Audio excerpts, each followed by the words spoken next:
¿Qué tal amigos? Muy buenas noches. Mi nombre es Miguel Cabrera. Bienvenidos y bienvenidas a esta sesión super taller de Arcadia México de la serie Geopolítica en exclusiva. Hoy es viernes 19 de abril 2024 y vamos a hacer la presentación pues especial que corresponde a nuestro día relacionado con el tema tan preponderante, tan en boga, pues la invención del pueblo judío, un libro escrito por el historiador Shlomo Sanz, ¿de acuerdo? Entonces, pues la verdad es que yo intenté ser lo más sintético que pude, pero no obstante salieron bastantes diapositivas. Entonces, pues que sepan ustedes que esta es una inversión para el conocimiento de la geopolítica y la difusión de la paz, la difusión de la paz en el contexto de los hechos que han sucedido en días recientes y en meses recientes, ¿de acuerdo? Entonces vamos a comenzar.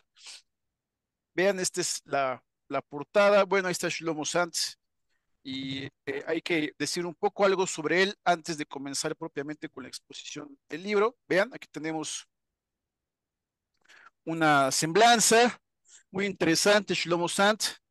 Vean que nació el 10 de septiembre de 1946, pero vean en dónde, en Linz, Austria. Es profesor emérito israelí de historia en la Universidad de Tel Aviv. Sus padres eran judíos polacos supervivientes del Holocausto. El periplo educativo de Sant le llevó a la Universidad de Tel Aviv y a la Escuela de Altos Estudios en Ciencias Sociales de París, que esto es como la crema innata. Quienes no conozcan un poco, les comentamos que esta escuela es como de lo más cotizado en Europa, en París, la Escuela de Altos Estudios en Ciencias Sociales, ¿de acuerdo? Más tarde regresó a la Universidad de Tel Aviv, donde consiguió la titularidad y se convirtió en profesor titular, enseñando hasta su nombramiento como profesor emérito en 2014. Shlomo Sanz es conocido sobre todo por sus opiniones críticas sobre el nacionalismo israelí y los relatos históricos en torno a la identidad judía. Su obra más controvertida, La invención del pueblo judío, publicada en hebreo en 2008. Y recuerden ustedes que en estos talleres siempre es muy importante la fecha, los años. Es un libro de 2008. Cuestiona las narrativas sionistas tradicionales al argumentar que el pueblo judío no era un grupo etnonacional distinto, sino que fue inventado periódicamente a través de diversas construcciones históricas y sociales. Este libro suscitó un considerable debate y fue un éxito de ventas en Israel, traduciéndose posteriormente a múltiples idiomas. Su siguiente libro, porque es como una trilogía, ¿ok? Su siguiente libro, La invención de la tierra de Israel, que se publicó en 2012, que ese lo vamos a ver yo creo que el próximo viernes. La invención de la tierra de Israel en 2012 profundiza en estos temas, centrándose en las legitimaciones históricas y políticas utilizadas para justificar las reivindicaciones sionistas sobre la tierra de Israel. En el 2013, Sands publicó otro que se llama ¿Cómo dejé de ser judío?, en el que analiza la identidad israelí moderna y critica la noción de Estado judío en términos filosóficos y políticos. Muy bien. Eh, a lo largo de su carrera, Sands ha criticado abiertamente lo que considera ideologías nacionalistas y excluyentes. Y esto es quizá el primer punto más importante para sus notas y que hay que observar desde la tecnología conceptual de Arcadia México, es que Shlomo Sands es crítico de las ideologías nacionalistas y excluyentes. Y eso ya nos dice bastante. A pesar de sus críticas al sionismo, apoya la existencia de Israel como una realidad que debe aceptarse para evitar nuevos conflictos. Sus obras siguen suscitando el diálogo y la polémica, sobre todo entre los académicos y el público interesado en la historia y la política de Oriente Próximo. Entonces, aquí tenemos que pues ver varios puntos. Recuerden que estamos ahorita en una guerra literal entre Israel e Irán. Entonces, comentar de manera interesante, nutritiva y en comunidad estos textos, nos va a servir mucho para formarnos una opinión eh, a nivel geopolítico, que es a fin de cuentas lo que nos interesa. Entonces, vamos a comenzar con ese comentario.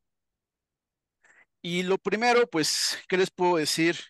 Es un libro, a ver, se los voy a decir así como es un libro de divulgación del conocimiento, ¿sí? Entonces, hay mucho trabajo de historia, porque a eso se dedica, pero está escrito con una prosa para el gran público, ¿sí? De divulgación de la ciencia, como se dice ahora.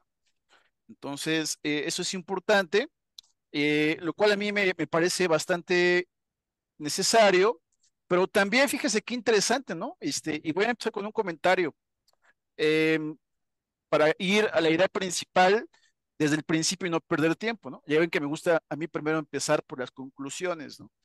Entonces, estamos ante lo que podríamos llamar, tomen nota, por favor, a ver, lo voy a repetir, estamos ante lo que podríamos llamar la elaboración o implementación de una epopeya en el ámbito contemporáneo.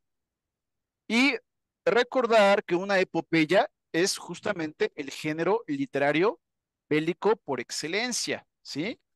Y como lo noté, pues yo estaba leyendo el libro y caí en la cuenta, de repente dije, oigan, yo esto ya lo había leído, es toda la historia mitológica de Israel, ¿y en qué escritor famoso lo leí? Pues ni más ni menos que en Jorge Luis Borges.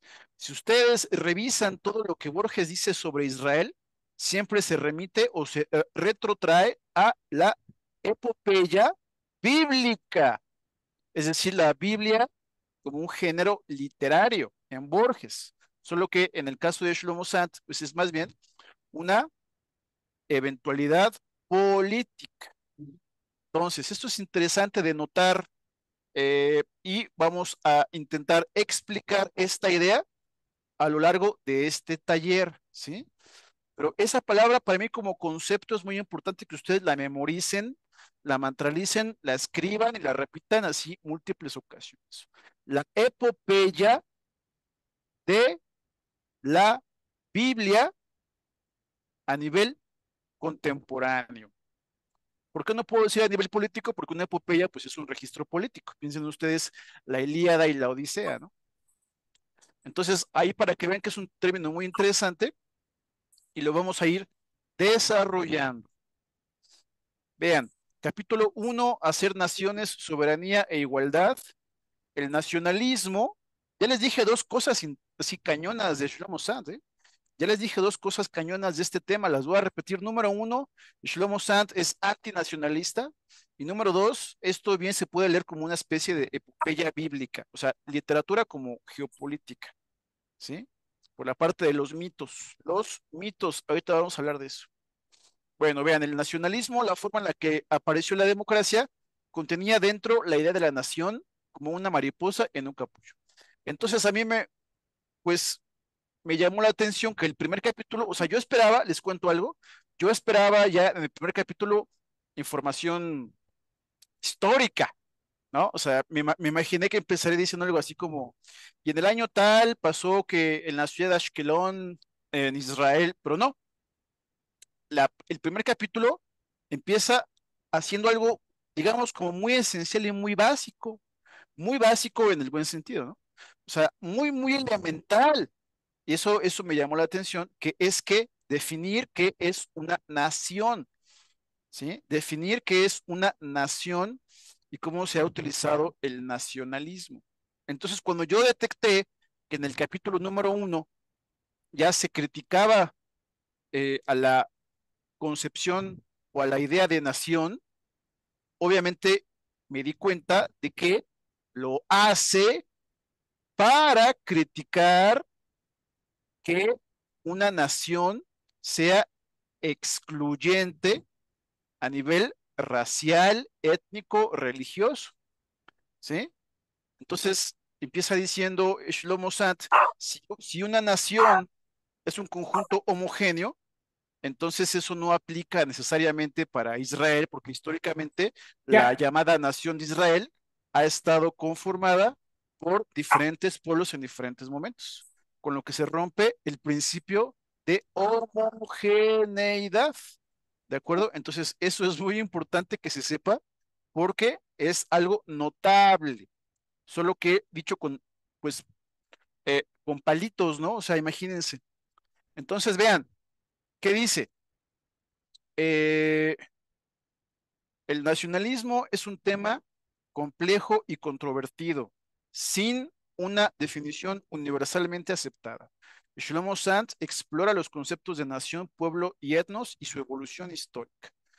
El término nación deriva del latín tardío natio, natio, con su origen antiguo en el verbo nascire, que significa engendrar, ¿sí? Entonces, nación viene con la carga semántica de engendrar, de nacer. El término ha tenido diversos significados a lo largo de la historia, entre ellos extranjeros, especies animales, grupos de estudiantes venidos de lejos y estamentos aristocráticos. El significado exacto del término sigue siendo objeto de controversia. El término pueblo se utiliza como sinónimo de nación en muchos libros de historia publicados en Israel. El término am, y ven, esto es muy interesante a nivel, no sé si aquí haya alguien que a lo mejor conozca hebreo, lo cual es muy interesante porque recuerden que aquí en Arcadia, México, hacemos tecnología conceptual. Ajá, o sea, no damos nada más de información. Para eso están las enciclopedias, los youtubers. Aquí lo que hacemos es tecnología conceptual. Entonces, esto del hebreo es muy importante. Yo algún tiempo estudié hebreo moderno en la UNAM, hasta que me di cuenta de que no era hebreo. O sea, les estoy hablando cuando tenía yo, no sé, 22 años, ya ni me acuerdo, ¿no? Y me salí porque me percaté de que el hebreo moderno no es hebreo. Es decir, el hebreo moderno es una reconstrucción a partir del hebreo original, porque resulta, esto no está en el libro, por eso les cuento, resulta que el hebreo antiguo desapareció, es decir, dejó de usarse y se perdió en la noche de los tiempos en algún momento de la Edad Media.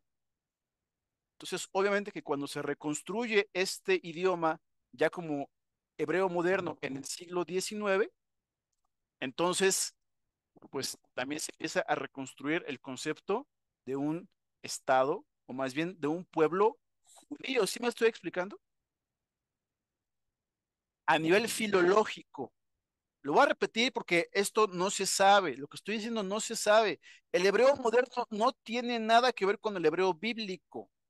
Es una reconstrucción que hicieron los filólogos házaros de finales del siglo XIX. Entonces ahí ya tenemos la palabrita clave para entender mucho de todo lo que se dice en este libro. La palabra reconstrucción. La voy a repetir, reconstrucción. Entonces, a eso se dedica este libro, a entender cómo se ha operado una reconstrucción, vamos a llamarle entre nosotros y nada más entre nosotros para darme a entender artificial del pueblo judío. Pero artificial no quiere decir, en este caso, algo que sea eh, eh, eh, malo per se, sino no hay carga moral, es nada más una descripción objetiva de cómo se procedió a finales del 19 e inicios del 20. Entonces lo voy a repetir porque es muy importante. Una reconstrucción de la antigua identidad mítica bíblica. ¿Sí? Muy bien. Entonces, eso es muy importante. Entonces, ahora sí vamos a lo que decíamos. El término am en hebreo israelí moderno, y ahí les puse, vean, aquí está, am, se lee de derecha a izquierda, am no tiene un equivalente directo en otros idiomas. En la antigüedad, el término am tenía varios significados, incluyendo clan, multitud reunida en el centro de la ciudad y una fuerza de combate. El término am también puede indicar la comunidad santa, es decir, el pueblo de Israel elegido por Dios. Entonces ahí tenemos ya un fenómeno indicativo. Ajá, o sea, la idea de un pueblo elevado a comunidad santa o de una agrupación de individuos. Y esto se hace a través del concepto AM. Ya se los puse ahí, AM, para que vean. Entonces, eso es muy interesante. Etnos. El término etnos procede del griego antiguo y significa pueblo. El término etnos sirvió como alternativa útil o intermediario verbal entre raza y pueblo. Y sí, eso significa, ¿no? En griego, etnos significa raza, etnia, de ahí viene etnia. Una etnia es una raza. El uso común y científico del término etnos no comenzó hasta la década de 1950. Bueno, aquí lo más importante de toda esta discusión filológica es el concepto de am, ¿de acuerdo? Eso, por favor, incluso ya les voy a dejar de tarea que se hagan un tatuaje con el, no es cierto, con el concepto de am.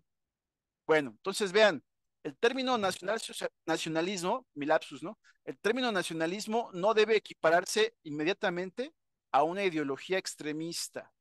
El término nacionalismo se utiliza en este libro para referirse a la ideología y el movimiento que buscan la creación y preservación de un Estado-nación. Eso es muy interesante. Le hemos dedicado en los talleres de Arcadia mucho tiempo a entender eh, el concepto de Estado-nación. El término Estado-nación se utiliza para referirse a una entidad política que se define por un sentimiento compartido de identidad nacional. Pero aquí, recuerden ustedes, lo voy a repetir, el autor está haciendo una crítica al Estado-nación. ¿Por qué? Porque en la época, se los digo ya así en clave para no irnos por la fronda, en clave es, en aquella época el concepto de Estado-nación estaba asociado al de raza. Por eso empiezo a hablar del etnos y de las semejanzas o sinónimos de etnos en el siglo XX y a finales del siglo XIX. O sea, es que no lo dice directamente, no lo está diciendo directamente, pero hay que interpretar lo que leemos. Entonces, podríamos decir, y ya les estoy dando los highlights, las ideas importantes, que el autor hace equivalente al concepto de Estado-nación con el concepto de raza y deriva de ello una crítica a la razón excluyente del nacionalismo. ¿Lo anotaron? Porque ahí está la clave, porque si no nos vamos a perder, ¿sí? Estado, nación y raza en un momento fueron una misma idea. Entonces yo por eso les digo, no es nada más leer la información y ya, tenemos que interpretarla y eso recibe un nombre científico. ¿Quién me dice cómo se llama o cómo se le dice, cuál es el nombre científico de la interpretación de los textos? Hermenéutica. Correcto, Juan Pablo, hermenéutica. Entonces aquí de lo que se trata es de hacer una hermenéutica geopolítica interdisciplinaria. Ese es el auténtico valor de estos talleres, porque si no, pues ya nada más pones ahí la enciclopedia británica, la Wikipedia, y ya, te informas. Pero yo repito, no confundir información con análisis. Aquí estamos pensando con método. Bueno, entonces vean, ya extrajimos una idea cañona, ¿de acuerdo? O varias. El término Estado-nación se utiliza para referirse, ya lo decíamos, ¿no? El auge del nacionalismo a finales del siglo XVIII y principios del XIX se vio impulsado por la ideología de la Ilustración que hacía hincapié en la idea de la soberanía popular. Bueno, eso sí hay que hacerlo notar, pero también hay dos momentos, ¿no? O sea, el autor dice la parte de la ilustración, pero también fue la paz, la paz, la paz de Westfalia de 1648, que fue el final de la Guerra de los 30 años. Ahí empezaban a surgir las primeras concepciones del Estado-Nación. Entonces yo diría que son dos momentos. ¿de acuerdo? Entonces, eso es importante. eh, Irá para mucho que vamos a ver un poco más adelante. No me voy a adelantar, vámonos poco a poco. Acuérdense que aquí, a diferencia del curso general, en los talleres lo que intentamos es hacer una explicación pedagógica y sencilla de conceptos muy complejos como este y dar los hacks y tips para que más personas pues veamos lo que pasa en las noticias con una óptica completa, que estemos verdaderamente nutridos en lo que estamos asimilando. Y eso no existe porque la información, o sea, recibir o más bien proporcionar información se volvió un negocio, ¿no? Pues quien más información, pues más vende. Y por eso hay canales en YouTube donde te ponen ahí como nota amarilla, no sé, Israel destruye Irán, 2 horas de programa y no dicen nada, no dicen nada. Mira, yo tengo más cosas más importantes que hacer que andar escuchando programas de 2 horas. Bueno, esto dura 2 horas, pero ya saben a qué me refiero. No me refiero más que a la pura información. Lo comento muchas veces porque de verdad créanme que eso hace toda la diferencia. Entonces, proseguimos. Vean, la Revolución Francesa y la Revolución Americana, aunque propiamente la primera revolución fue la de Estados Unidos, fueron acontecimientos clave en el desarrollo del nacionalismo. El auge del nacionalismo condujo a la creación de nuevos estados-nación y al colapso de antiguos imperios, que es justamente lo que estamos viendo ahorita, ¿eh? O sea, ahorita estamos en el colapso del concepto de estado-nación y está surgiendo otro que podríamos llamar el tecnofeudalismo. Vean nada más en lo que estamos, ¿eh? Digo, nada más para ubicarnos en el mapa. El Estado-Nación y el nacionalismo en la actualidad. El Estado-Nación sigue siendo la forma dominante de organización política en el mundo moderno, aunque muchas veces aquí en Arcadia hemos dicho que ya está rebasado. En México, pues propiamente ya no es un Estado-Nación desde mi punto de vista, porque ya la Constitución de México ya está, vamos a llamarlo conceptualmente, intervenida por los tratados internacionales. Entonces no somos tan soberanos como pensamos. Lo vimos en los talleres de Derecho Constitucional. Dedicamos varios talleres y yo le quiero seguir dedicando más talleres, pero ya no me da tiempo, ¿no? ¿Qué quieren que haga? Bueno, vean, pero los tenemos que retomar. No sé cómo le voy a hacer, si van a ser los sábados a la 1 de la mañana, algo se me va a ocurrir, pero tenemos que seguir con esos talleres.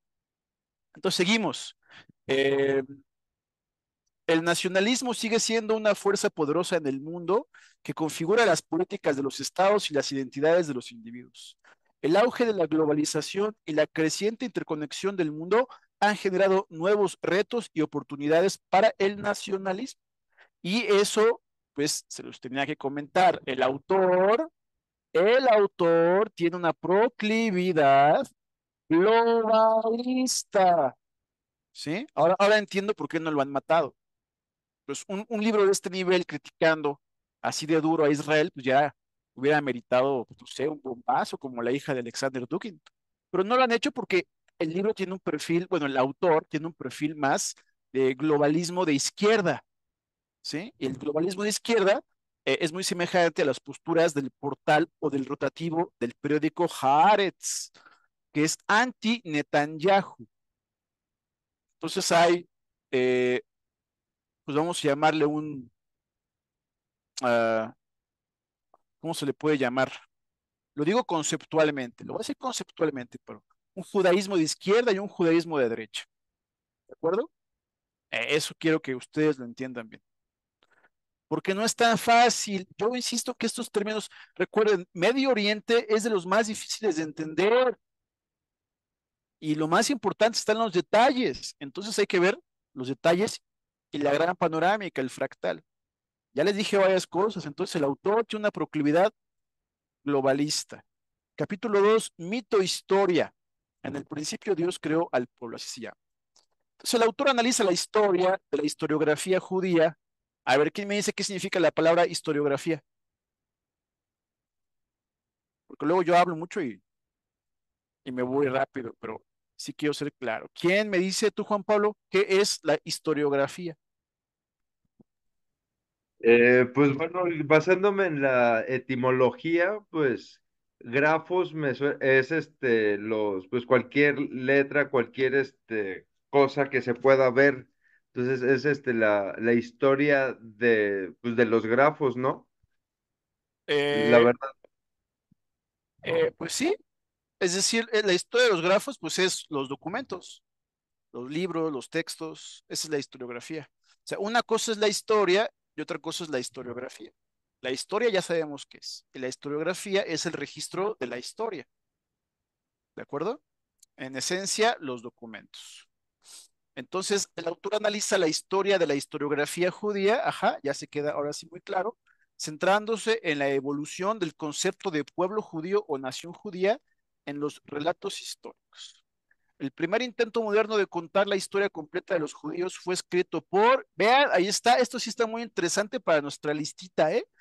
Isaac Marcus Jost, y ya se los subrayé ahí porque es pues importante conocer los personajes que han escrito de esto antes. Isaac Marcus Jost, un historiador que se consideraba judío. La obra de Jost, titulada Historia de los israelitas desde la época de los macabeos hasta nuestros días, se saltaba el periodo bíblico y comenzaba con el reino de Judea bajo los asmoneos. Entonces, pues la verdad es que yo tengo mucho tiempo también estudiando la historia de los judíos y es complejísima, complejísima, tienen muchos textos. Entonces, pues aquí lo importante es ir más allá de esa complejidad.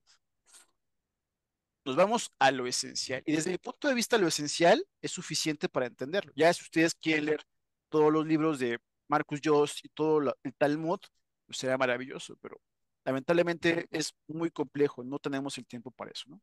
Entonces, eso explica por qué estos talleres son con óptica, bueno, todo Arca de México con óptica conceptual. Bueno, entonces vean, eh, a ver quién me dice quiénes fueron los macabeos, quién Ujú. sabe quiénes fueron los macabeos. No tiene Era que ver una de con, las 12.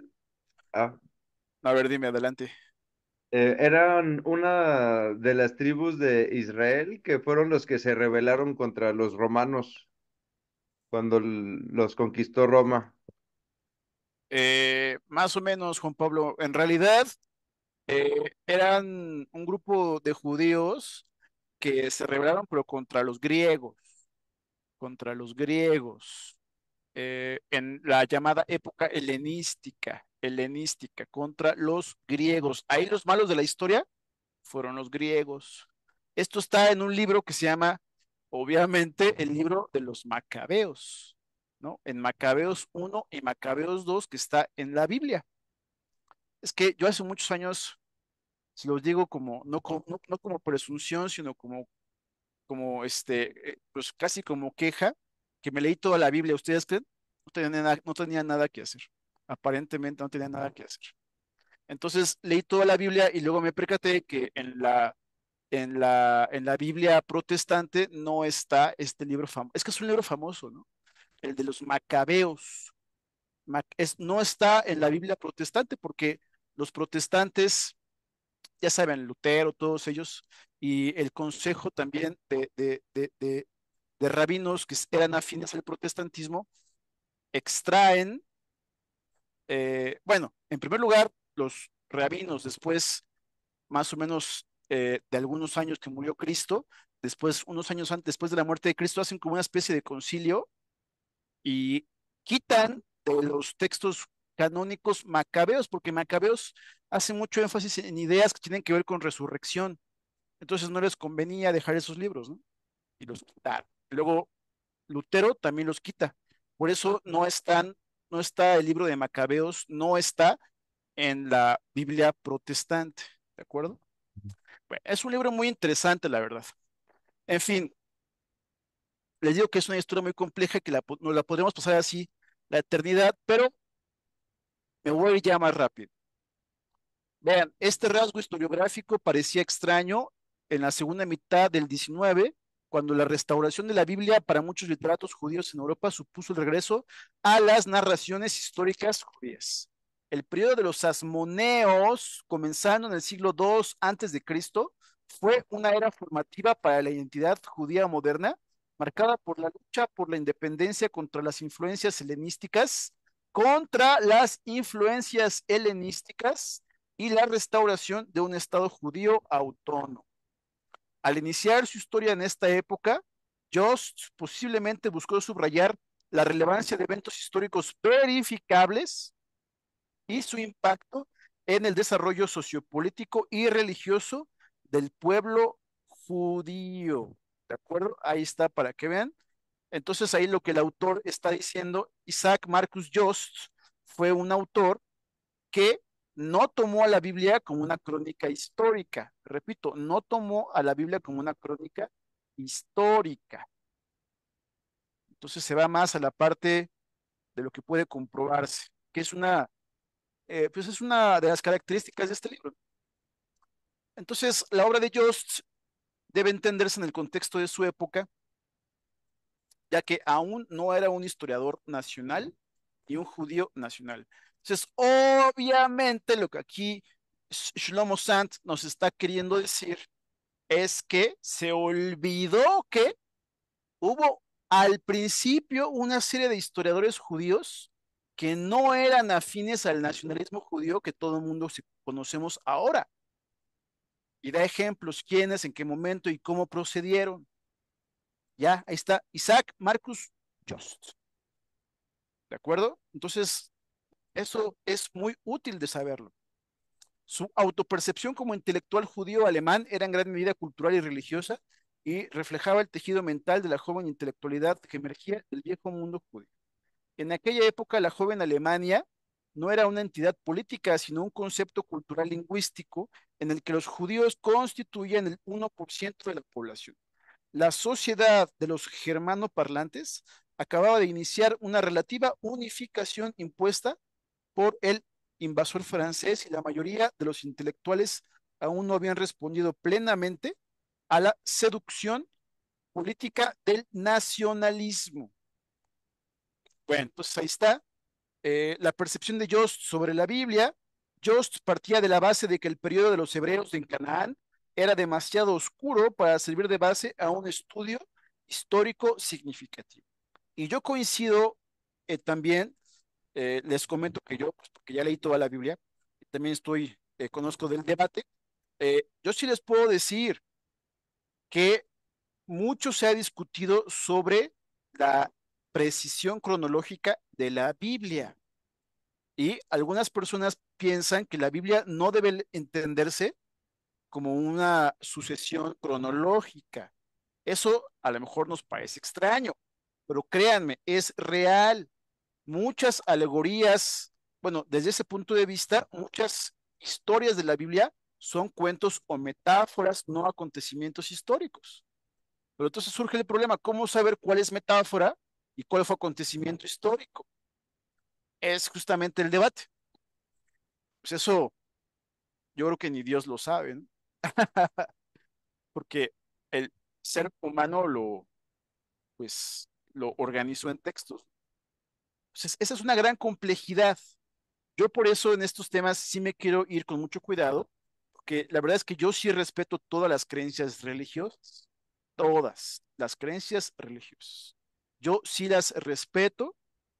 Para mí es maravilloso que exista una experiencia psicológica llamada religare, que haya una doctrina que se desprende, doctrinas morales, enseñanzas, y por lo tanto yo no podría decir que estoy a favor de tal o cual interpretación bíblica. Estoy en contra de la violencia injustificada, eso sí, pero respeto mucho los textos bíblicos. Incluso aquí yo he intentado promover un ecumenismo a nivel religioso, porque si no nos vamos a lecturas eh, eh, pues dogmáticas y ahí es cuando entramos en violencia, nos vamos a los golpes. Entonces, eh, no endurecer nuestras ideas, por favor. Tenemos que ser muy sutiles porque son temas muy delicados. Y ahí sí hago una digresión, ¿no? O sea, recuerden que estos temas son altamente delicados. altamente delicados y por eso es importante tener mucha información. Tesis, antítesis y síntesis. Y siempre tener cuidado, pues también de los dogmatismos y manejar la diplomacia, que es lo más necesario. Manejar la diplomacia, que es una enseñanza que sí creo que yo quiero propalar para no, pues llevarnos o para no desembocar en este choque de civilizaciones que estamos viendo. Entonces, seguimos, vean, eh,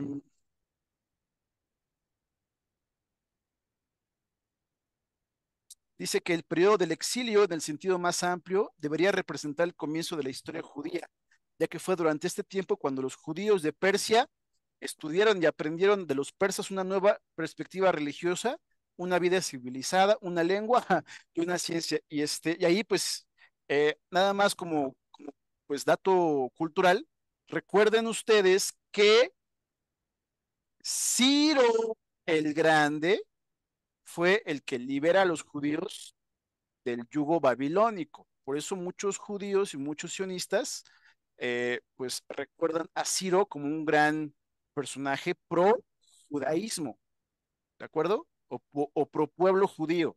Ciro el Grande, vale. Eso a veces se olvida. Bueno, mi punto con esto, ¿cuál es mi punto con todo lo que les estoy diciendo? El tema no es de buenos y malos, blanco y negro. Hay muchos matices y es delicado, ¿de acuerdo? Bueno, entonces vean, la brecha entre el hebraísmo antiguo y la historia judía llegó a ser el concepto subyacente para la mayoría de los pioneros alemanes de la ciencia del judaísmo. Toda corroboración histórica depende de la ideología, ya sea manifiesta u oculta. El enfoque de Jost fue sistemáticamente justo. Su obra, su gran obra trató de convencer a los lectores alemanes, judíos y cristianos por igual de que la historia de los judíos era una narración continua y significativa. Entonces hay que leerlo, ¿no? Lo vamos a marcar aquí con amarillo porque quizás después hagamos algún taller, porque es interesante. Ahí está. Eso a nivel antropológico. Ya ven que Mircea Eliade tiene su librote de historia de las religiones, ¿no? No sé si lo han leído, si lo han estudiado, pero a mí me gusta mucho Mircea Eliade. Mircea Eliade. Fascinante la parte de las religiones comparadas. Y se los comento porque aquí tenemos que saber de religión. O sea, lamentablemente en geopolítica tenemos que conocer la psicología de las religiones, o sea, afortunadamente también, ¿no? Porque no se maneja en las mesas de discusión. Y les voy a poner un ejemplo, ahora que hablemos en unas diapositivas más de la cábala judía y su importante papel político en la actualidad. Entonces, imagínense, tenemos que ponernos a estudiar cábala para entender el pensamiento judío. Sí, sí, por supuesto, no porque vayamos a ser cabalistas, obviamente, sino porque tenemos que conocer la mente de los que están pensando y actuando a nivel político.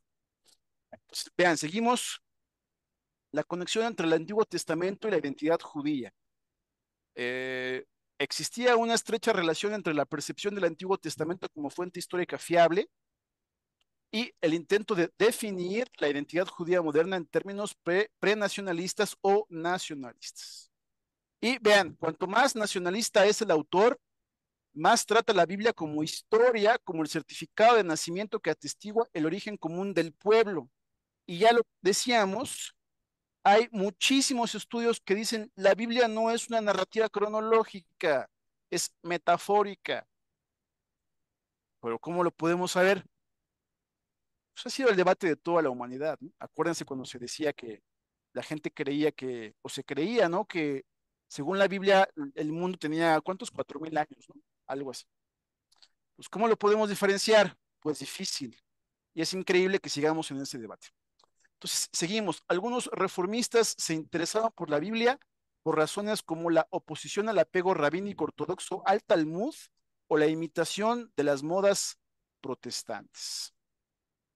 Desde Isaac Jost, pasando por algunos de los intelectuales que se incorporaban a la segunda etapa de la ciencia del judaísmo, hasta la aparición del gran innovador Heinrich Gretz, otro muy importante, El Antiguo Testamento vino a servir de punto de partida para la primera exploración historiográfica de la fascinante invención de la nación judía. Muy bien. Entonces, vean cómo el autor es muy didáctico, ¿no? O sea, nos dice cosas, bueno, para mí esto es muy, este, obvio, pero acuérdense que estamos en una guerra de desinformación. Estamos en una guerra de desinformación. Entonces, hay que compararlo. Y yo les digo, todo esto cuando lo leí dije, oigan, esto yo ya lo había leído en Borges. Pues Borges es el que hace antologías y toda la antología de la epopeya bíblica israelita, ahí está. Pues es como literatura. O sea, a ver si me estoy dando a entender. Es como si un grupo de personas llamados sionistas hubiesen adaptado El Señor de los Anillos para justificar un país. ¿Sí? Eso es una epopeya. Una epopeya es un género literario. Vale. Entonces vean, voy a proseguir. La historia de los israelitas de Yost y su recepción. La historia de los israelitas de Yost no fue muy popular en su época y nunca se tradujo a otros idiomas, ni siquiera al hebreo. La obra se ajustaba a la autopercepción de los intelectuales judíos alemanes durante las dos primeras décadas del siglo XIX, que se veían a sí mismos principalmente en términos culturales y religiosos. En la década, lo puse en rojo, en la década de 1870, la posición proto-nacionalista de Gretz, de Heinrich Gretz, había alcanzado su forma definitiva y madura. Y solo después de haber resumido la historia de los judíos de su época, se replegó cronológicamente para reconstruir el nacimiento del pueblo moral elegido. Entonces son contrarios, ¿no? Son contrarios. Jost, nadie se acuerda de él, y Gretz fue proto-nacionalista. Tesis y antítesis. Para que exista una conciencia nacional, una identidad colectiva moderna, son necesarias tanto la mitología como la teleología. ¿Quién me dice qué es la teleología? No tiene que ver, no es la religión de la tele.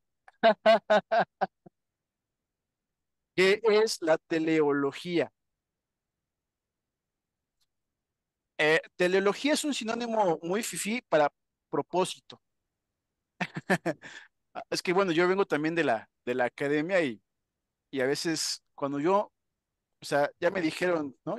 Alguien que yo conozco ya me dijo por ahí que me leyó cuando hice mi tesis de licenciatura y ya yo, ni yo me entiendo, ¿eh? Ah, teleología. Teleología es el propósito. Entonces son necesarias tanto la mitología como tener un propósito definido, un puerto de arribo. El mito fundacional era el cosmos textual del Antiguo Testamento, cuyo componente narrativo e histórico se convirtió en un vibrante mitos en la segunda mitad del siglo XIX. Pues estamos en la época romántica.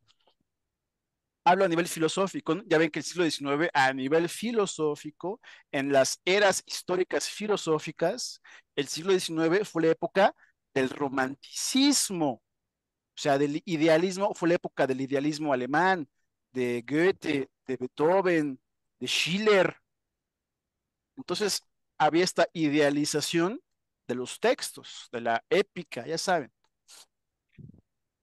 el auge de la germanística comenzó, fue la época de los hermanos Grimm. Los hermanos Grimm fueron los que, eh, ¿cómo se dice?, organizan las culturas populares alemanas. Hermanos Grimm, famosos, y también gracias a eso fueron como de los principales gramáticos de la lengua alemana, ¿no? Una maravilla. Bueno, aquí no es una maravilla, pero sí es importante tomar en cuenta esto, que esto no se dice, esto no está en el libro, esto lo tenemos que explicar, ¿sí? Entonces, vean, para Gretz, la teleología se nutría del supuesto vago y aún no totalmente nacionalista de que el eterno pueblo judío estaba destinado a traer la salvación al mundo. Pues estamos en la época de Schiller. Vean, el enfoque histórico de Gretz, la obra de Gretz, a diferencia de la historia antigua de Flavio Josefo, bueno, aquí un poco de tomar en cuenta, Flavio Josefo fue un romano judío que escribe sobre la historia de los judíos. otro muy importante, ¿sí? Flavio Josefo. La obra de Gretz, a diferencia de la historia antigua de Flavio Josefo, se abría con el asentamiento de Israel en la tierra y el comienzo de su conversión en pueblo. Los primeros milagros se omitieron para hacer la obra más científica y la reducción de los relatos de los patriarcas y el éxodo de Egipto a breves resúmenes debía ser la obra más nacionalista. Bueno, científico idealista. Gretz describe sucintamente a Abraham, el hebreo, y a Moisés en únicamente un par de páginas. Para él, la madre tierra fue la madre tierra, el antiguo territorio nacional, la que engendró naciones. La tierra de Canaán, con su maravillosa flora y fauna y su clima característico, produjo el carácter excepcional de la nación judía, que en su infancia dio sus primeros pasos audaces y precoces en ese entorno. Pero bueno, la verdad es que ya viéndolo con un punto de vista contemporáneo, la región levantina no es la máxima región geográfica. Hay que reconocerlo. La verdad es que las estepas euroasiáticas son mucho más paradisíacas en cuanto a la producción agrícola. Las estepas euroasiáticas, toda la tierra milagrosa del Chernozem, eh, estoy intentando recordar ahorita cómo se... Es que esto casi no lo comento porque a veces no hay tiempo, pero aquí sí creo que vale la pena comentarlo. Pues resulta que esta tierra negra de Ucrania y de Rusia, las estepas euroasiáticas, que se llama Chernozem, ya existía en la época de esplendor de Egipto y era una tierra negra, ahorita no me acuerdo el nombre, eh, pero que justamente fue lo que le dio a Egipto su potencia económica y política, ¿no? Su mirífica tierra negra. Tiene un nombre, pero ahorita no me acuerdo cómo se llama. A ver, ¿quién me dice de Es, su cultura general ahora que estuviste a- en la e- exposición? es alquimia, Eh, ¿Sí? Hay que, hay alquim- que, che- hay que, che- alquimia. hay que checarlo, lo checamos. Es que tiene un nombre, o a lo mejor tiene varios nombres. A ver, vamos a ver. Alquimia, puede ser. Lo digo porque ahora recuerdo que en egipcio, digo, yo no sé egipcio, pero sí sé que no le llamaban Egipto los egipcios. Eso viene de los griegos. Ellos le llamaban Kemet Kemet. a Egipto. Kemet, es correcto. A eso me lo contó mi amigo egiptólogo, que tengo ahí, un amigo egiptólogo. Entonces, muy interesante. ¿A qué voy con todo esto? La tierra como tal, Palestina, a nivel de paraíso, pues no lo es. Es un, es un puente de paso, pero así como que digas, mira qué tierra tan paradisiaca, pues no tanto, la verdad. Pero hay que verlo también con una óptica completa, ¿no? Ahorita vamos a seguir con ese tema. O Pues sea, vean, es una exageración decir que Canaán es una tierra que emana leche y miel, como es se dice. correcto, sí es una súper exageración, pero eso no quiere decir que no sea un espacio bello, todos los espacios son bellos, pero sí tienen la relevancia geoestratégica, eso sí, pero de que de ahí, pues, a que sea un paraíso, no. Que sea como dicen los griegos, la tierra de Jauja, así le llamaban los griegos. De eso a que sea la tierra de Jauja, pues hay una gran diferencia. Entonces, vean, seguimos. La tierra de Jauja es la tierra donde la comida se da de manera automática, ¿no? O sea, no haces nada, de repente ya aparecen las cosas ahí. Bueno, entonces vean, seguimos. El contexto histórico de la caída del primer templo. Pues un poco de historia, ¿no? La caída del primer templo, ya en la fecha, en el 586 antes de Cristo, estuvo asociada a la expulsión y el exilio que marcaron la posterior sensibilidad religiosa judía. Ahora, ¿por qué es importante la historia? Y ahorita también lo voy a comentar, ya que llegó también nuestra querida Ofelia. Yo que estudié por un tiempo a nivel filológico el hebreo, lo que decía es que el hebreo desapareció como idioma en algún momento de la Edad Media. Desapareció el hebreo. Y fue hasta finales del siglo XIX cuando un grupo de házaros lo reconstruyen. Y de ahí surge el hebreo moderno.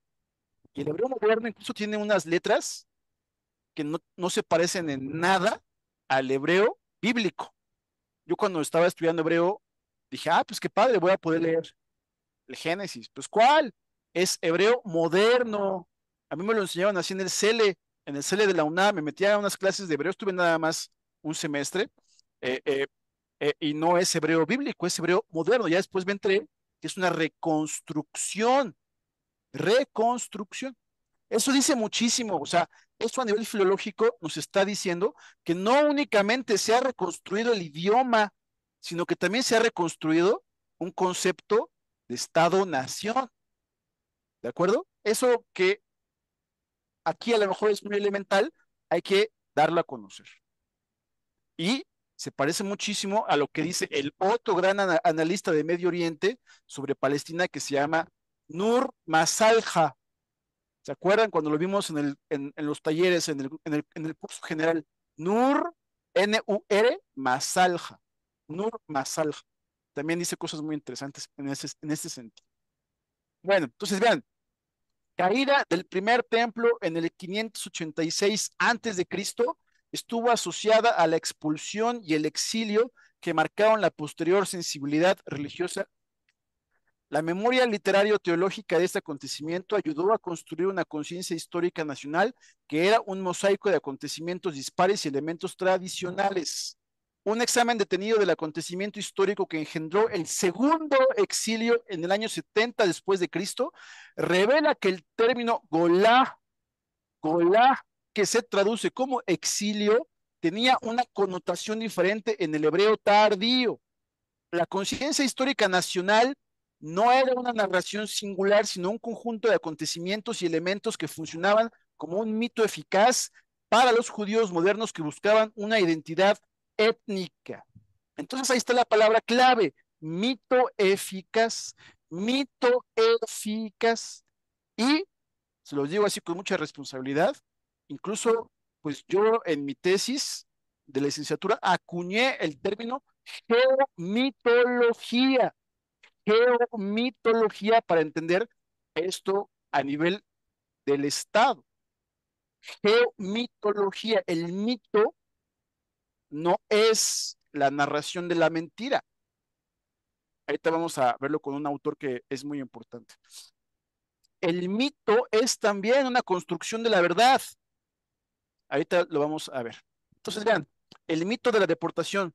Los romanos, al igual que los asirios y los babilonios, nunca deportaron a pueblos enteros. El ultraparadigma de la deportación era esencial para construir una memoria a largo plazo de un pueblo raza imaginario y exiliado. Este mito del desarraigo y el exilio fue fomentado por la tradición cristiana y más tarde fluyó hacia la tradición judía, convirtiéndose en la verdad grabada en la historia. En vísperas del levantamiento celote, la población del extenso reino de Judea era de entre 500,000 y 1,000,000 de personas. La destrucción del templo y las guerras intestinas de los celotes asestaron enormes golpes al país y la desmoralización de las élites culturales tras la destrucción del templo debió de ser profunda. La población de Jerusalén y sus alrededores permaneció mermada durante algún tiempo, pero no tardó en recuperarse económicamente. Los descubrimientos arqueológicos han demostrado que Flavio Josefo, exageró la devastación y que varias ciudades habían recuperado su población a finales del siglo I de nuestra era. La cultura religiosa judía, de hecho, estaba a punto de entrar en uno de sus periodos más impresionantes y fructíferos.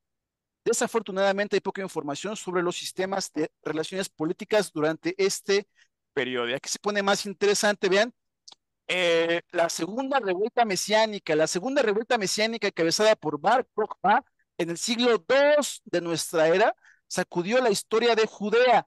El nombre de provincia Judea cambió a provincia Siria-Palestina,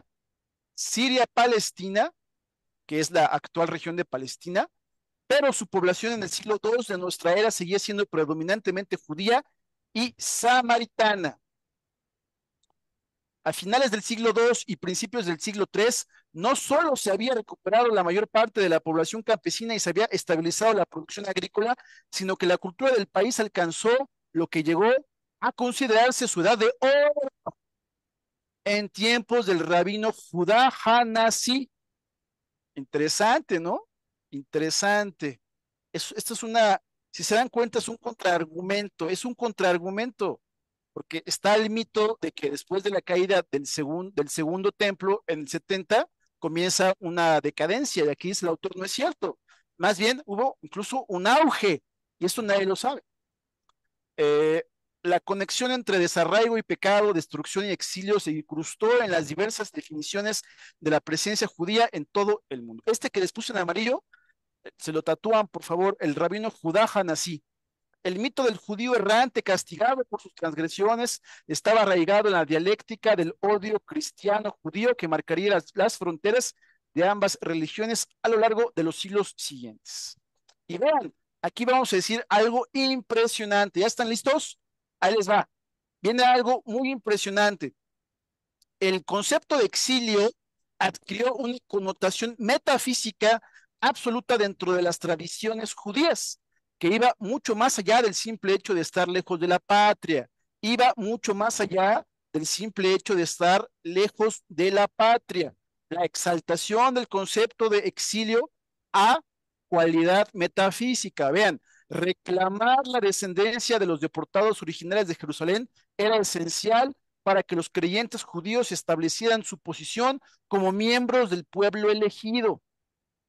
Y algo tremendo, por favor, lo puse en rojo, el exilio era una situación existencial de disminución de la importancia territorial y la Shekinah, el Espíritu Divino, siempre está en el exilio según la Cábala.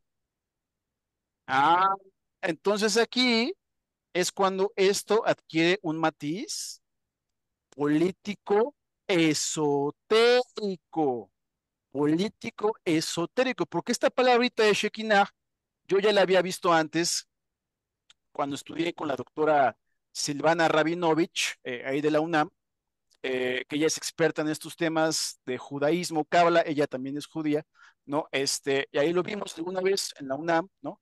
Y muy interesante porque este concepto de Shekinah lo tenemos que explicar, porque si no, no vamos a entender qué está pasando a nivel esotérico. Bueno, político esotérico. Vean, este es el llamado árbol de la vida. Lo importante de todo esto, digo, yo no sé nada de Cábala, pero sí sé que Shekinah es una de estas bolitas, ¿no? Estas bolitas que les llaman sefirotes en hebreo, que es una concepción, esto es una estructura del cosmos dentro de la filosofía cabalística, es como se crea el cosmos a través de emanaciones, muy semejante a la doctrina de las emanaciones del gran filósofo egipcio Plotino, neoplatónico, ¿sí? Plotino, ven que Plotino tiene su libro, ¿cómo se llama el libro famoso de Plotino? A ver, un libro Las gratis, aquel. Eneadas. Ah, muy bien, Manuel, te llevaste un libro gratuito. Ah, muy bien. Ese es un librazo. Bueno, de hecho son 9 libros. Eneadas, 9 libros, ¿no? Y es muy semejante las Eneadas de Plotino, a las emanaciones de la Cábala, ¿no? Entonces, desde arriba van como emanando, o sea, es el origen del universo. Y resulta que esta que está hasta abajo, esta que es la número 10 es la última, ¿no? Por así decirlo. Y esta tiene, pues, justamente el nombre de Malkut, Malkut, que Malkut es, digamos, el ámbito en el que nosotros estamos ahorita, el ámbito de la tercera dimensión, nosotros, la vida terrenal, ¿no? Por eso está hasta abajo. Pero este Malkut es el Shekinah, ¿sí?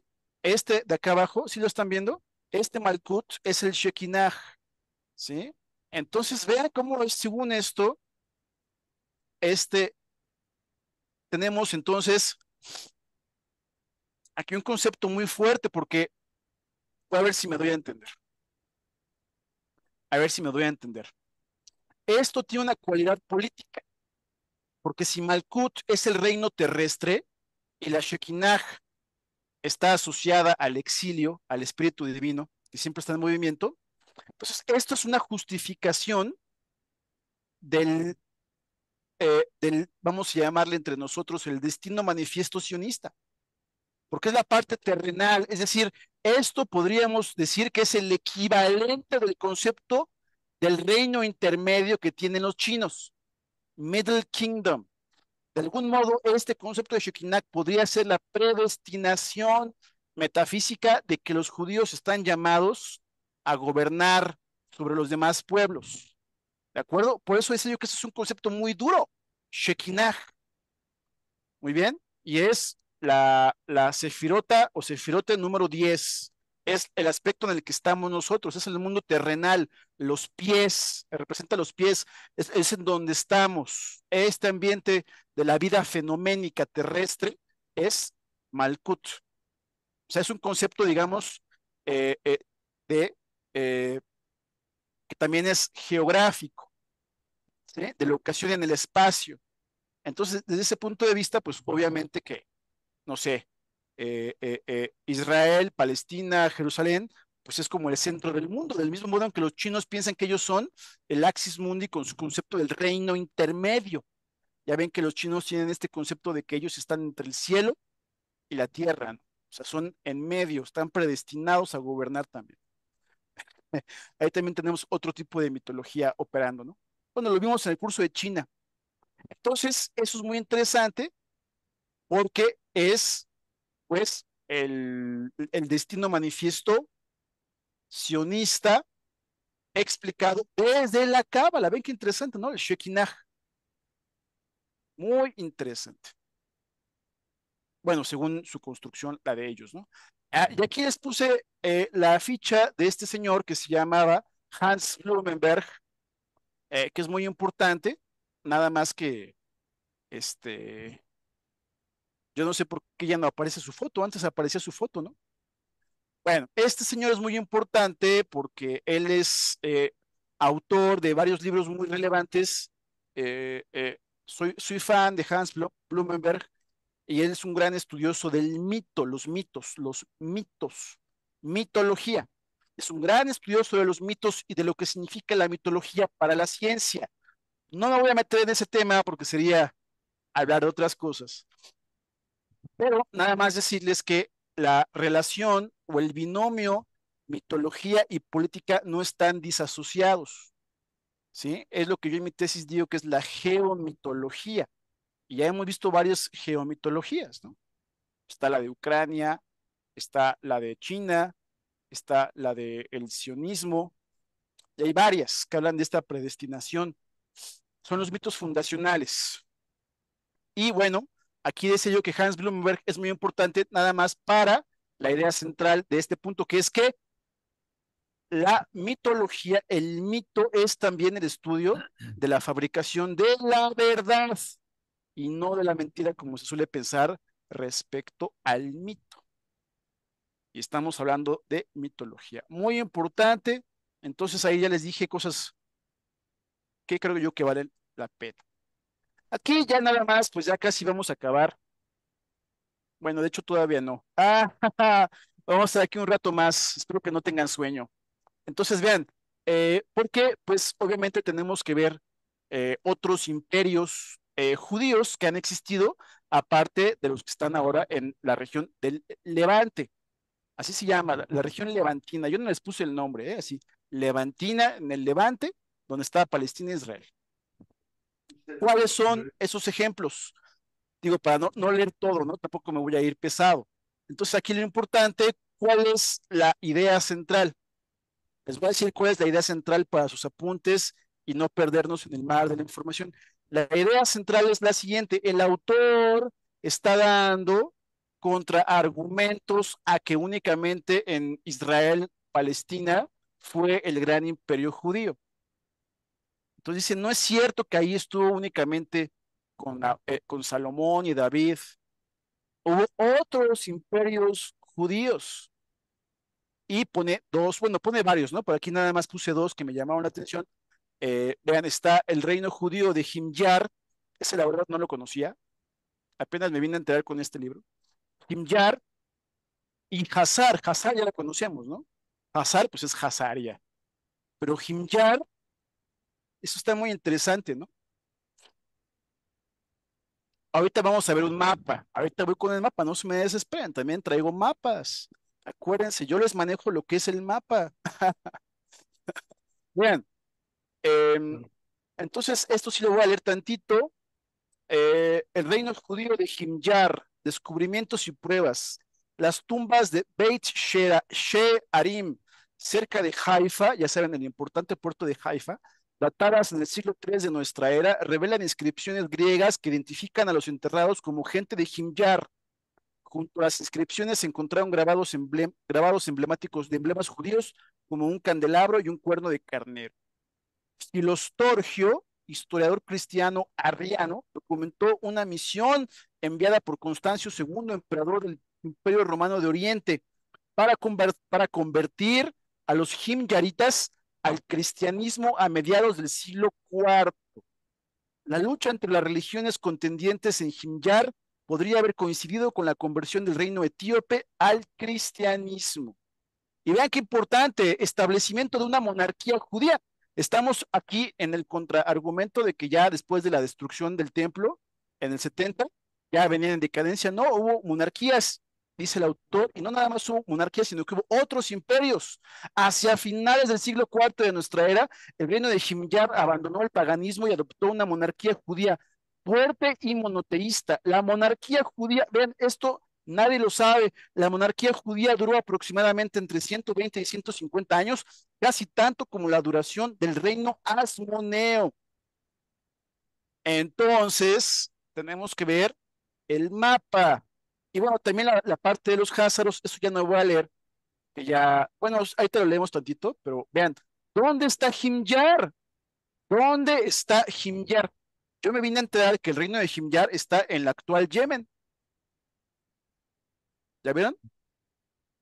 Interesante. Entonces, no nada más fue Judea, no nada más fue Hazaria, también fue el imperio de Himyar, imperio judío, que ahora se ubica en gran parte en Yemen. Qué interesante. Estos, yo lo repito, son argumentos de crítica, ¿sí? Al mito fundacional de que todo lo concentra una raza, un pueblo, una lengua en Israel. ¿De acuerdo?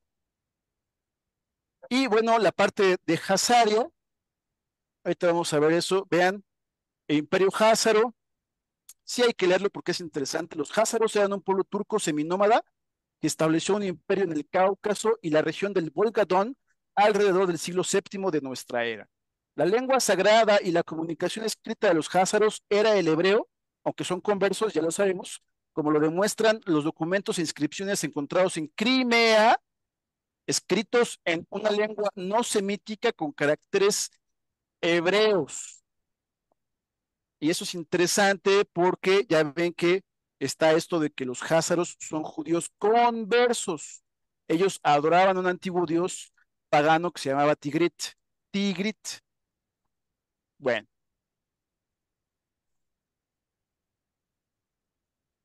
aquí que vamos a ver. Bueno, el imperio házaro desempeñó un papel importante en el comercio de la ruta de la seda, recaudando peajes y manteniendo el control sobre rutas comerciales vitales. El imperio házaro decayó y acabó cayendo en manos de la Rus y los turcos oghuz a finales del siglo X de nuestra era. Y lo más importante acá, la hipótesis házara, popularizada por Arthur Koestler en su libro La 13ª tribu, sugiere que los judíos ashkenazíes podrían descender de los házaros. Y dice el autor que eso está por comprobarse. Bueno, entonces vean, ahí está. Esta es Hazaria, el otro reino judío, solo que aquí de conversos. Y yo cuando vi este mapa, me cayó el 20, ¿eh? Me cayó el 20 de algo que no había visto. Que, bueno, pues esto es lo que estamos viendo actualmente, la guerra en Crimea y en Ucrania. Bueno, más bien en Ucrania, ¿no? Porque Crimea pues ya la tienen los rusos. La guerra a la parte de Ucrania.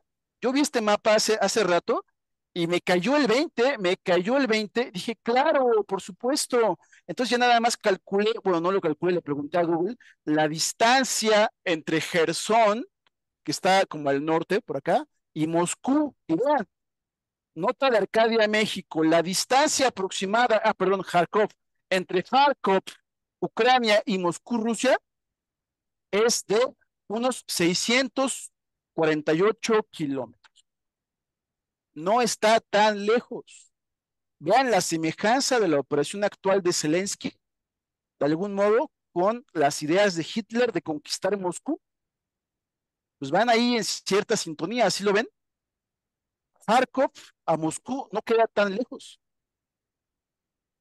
Bueno, ¿cómo vamos hasta aquí? ¿Vamos bien? Sí. Perfecto. Ya dijimos varias cosas impresionantes, ¿no? Otros reinos judíos, la mitología cabalística. También hablábamos de que el hebreo moderno es una reconstrucción, la crítica del autor al nacionalismo en general. Vean cuántas cosas hemos dicho nada más en una sola sesión, ¿eh? Muy interesante. Ya nada más vamos para terminar, nos faltan únicamente 3 diapositivas y ya acabamos, ¿de acuerdo? Que, oigan, yo creo que ya para los próximos talleres ya me voy a limitar más porque originalmente eran de 1 hora, ¿no? Y el último taller de la semana pasada me aventé 2. Pero bueno, estamos aprendiendo mucho. Pero sí tengo que ser más breve. Eh, entonces, vean, seguimos. De aquí, ¿qué sería lo más importante? Vamos a ver. Mm, vámonos a la parte 4, sionismo e identidad judía. Obviamente que este material yo se los voy a enviar para que ustedes lo vean con mucho más calma, ¿sí? Sionismo e identidad judía.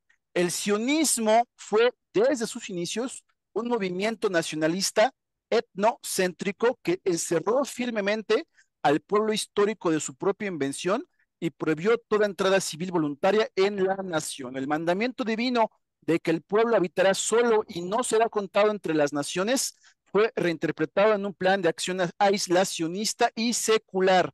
El sionismo tuvo que recurrir a la disciplina científica de la biología para reforzar los cimientos de la antigua nación judía, muy entrecomillada. Y vean lo que decíamos hace rato, Heinrich Graetz, el padre de la historiografía etnonacionalista, adoptó los supuestos de los historiadores alemanes sobre la nación nacida en el tiempo primigenio que es un tiempo mítico, como una entidad inmutable que avanza a través de la historia de forma lineal. Y vean, el concepto de herencia, lo puse en rojo, ayudó a justificar la reivindicación de Palestina como la patria nacional destinada a todos los judíos del mundo. El mito histórico requería la ideología científica apropiada, ya que los judíos de los tiempos modernos no eran descendientes directos de los primeros exiliados. Y esto es muy importante, lo voy a poner incluso en amarillo, ya lo voy a rayar, ahí no sé qué voy a hacer, cómo me voy a dar a entender, ya lo subrayé todo. Vean, los judíos de los tiempos modernos no son descendientes de los primeros exiliados. Incluso el autor dice que los descendientes de esa antigua región son los árabes. Lo dice el autor. Si la justicia no se encontraba en la metafísica religiosa, debía hallarse al menos parcialmente en la biología. Y otro muy importante que nadie lo está diciendo en los analistas, no lo he escuchado, es este señor Nathan Birnbaum. ¿De acuerdo? Vean, Nathan Birnbaum, y la verdad yo tampoco lo conocía, yo nada más conocía a Arthur Koestler y a Jabotinsky. Vean, Nathan Birnbaum, el primer intelectual sionista que es el que acuña el término sionismo en 1890, retomó el argumento donde lo había dejado Hess, acuérdense, afirmando que la raza lo es todo. La distinción del pueblo se deriva de la distinción de la raza y la variedad de razas explica la gran diversidad de naciones. Entonces estamos en la época en la que una nación es sinónimo de una raza. Lo dijimos al principio del taller y a esto el autor le hace una crítica acerba. Bueno,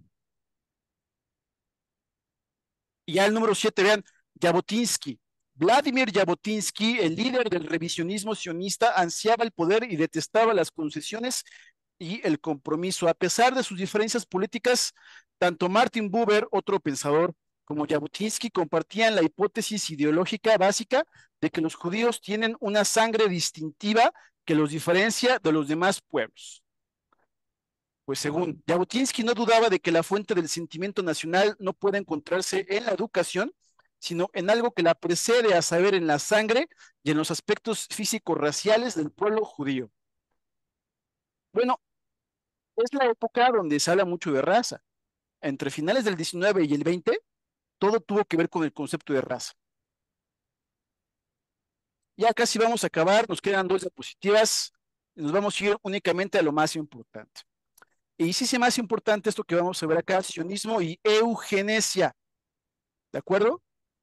Eh, el concepto de la herencia judía y la teoría de la eugenesia fueron especialmente destacados entre los científicos y médicos que se unieron al sionismo y se puso de moda estudiar este tema de la genética judía, ¿no? El libro de Rafael Falk, El sionismo y la biología de los judíos, recapitula detalladamente la historia de estos científicos, como quienes el doctor Aaron Sandler, uno de los principales sionistas de Alemania que emigró a la Palestina obligatoria en 1934, sabía que no había razas puras, pero sostenía que los judíos se habían convertido, de hecho, en una entidad racial. Y al principio del libro,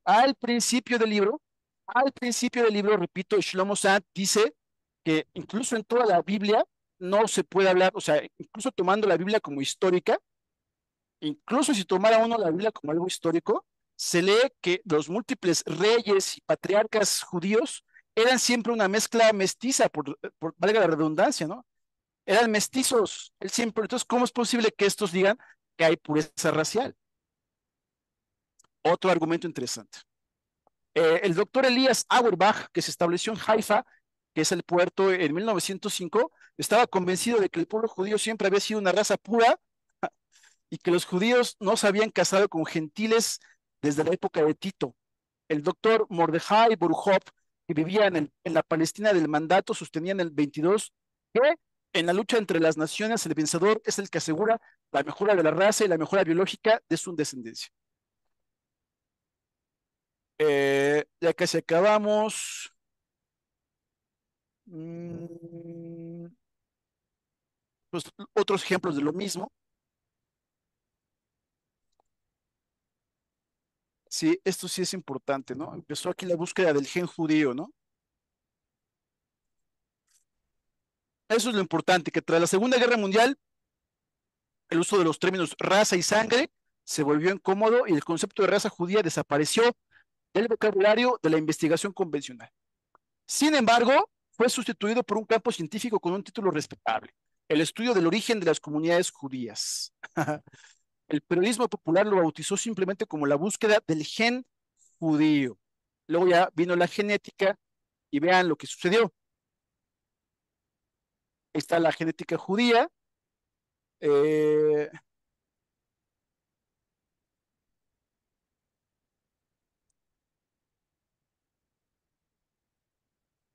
hasta que encuentran este famoso que es muy importante, el llamado gen Kohanim, ¿de acuerdo? Ahí se los pongo porque pues, prácticamente nadie lo conoce, ¿no? Gen Kohanim y la identidad judía. Ya es la última diapositiva. En el 97, ya es muy reciente, vean, en 1997, un estudio muy publicitado de Karl Skorecki y su equipo de la Universidad Hebrea de Jerusalén reveló la presencia de un gen Kohanim entre los sacerdotes judíos. ¿Y cuál de ustedes recordarán cuál es la tribu de Israel que van a ser los sacerdotes? Leví. Es correcto, la tribu de Leví. Entonces aquí eh, tenemos que asociar el gen Kohanim con la tribu de Leví, ¿no? Que son, ya saben, de los más conservaron la ley, ¿no? Pues vean, el estudio demostró que los sacerdotes judíos, conocidos como Kohanim, comparten un conjunto de marcadores genéticos en sus cromosomas Y, lo que indica un antepasado patrilineal común, pues supuestamente, ¿no? Este hallazgo fue aclamado como un gran avance en la comprensión de las bases genéticas de la identidad judía y los antiguos orígenes del pueblo judío. Sin embargo, el estudio ha sido criticado por el tamaño limitado de la muestra y por basarse en genealogías declaradas por los propios participantes. Algunos estudiosos han argumentado que el gen Kohanim no es exclusivo de los sacerdotes judíos y puede encontrarse también en otras poblaciones. Ahí está, vean, eso queda para los apuntes, ¿no? De los estudios de la genética. Y ya nada más para acabar, vean el futuro de la genética judía. El campo de la genética judía está evolucionando rápidamente a medida que las nuevas tecnologías y técnicas permiten un análisis más detallado y preciso de los datos genéticos. Entonces, ¿qué es lo que está diciendo el autor?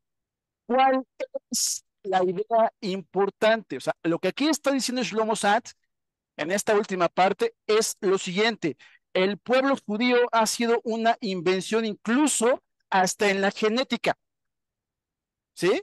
Por eso habla de la historia de la genética judía.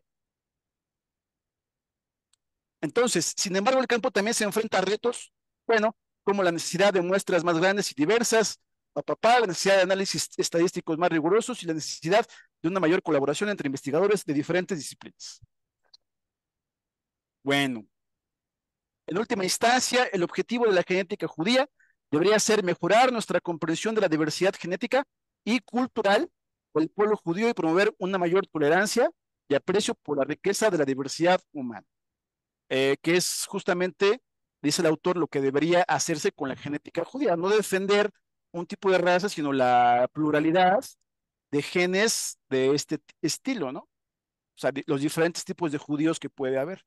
O sea, que no es nada más que haya uno, porque también están, pues, en otros países, en Turquía, en España, los famosos Sefardí, Mizrahim.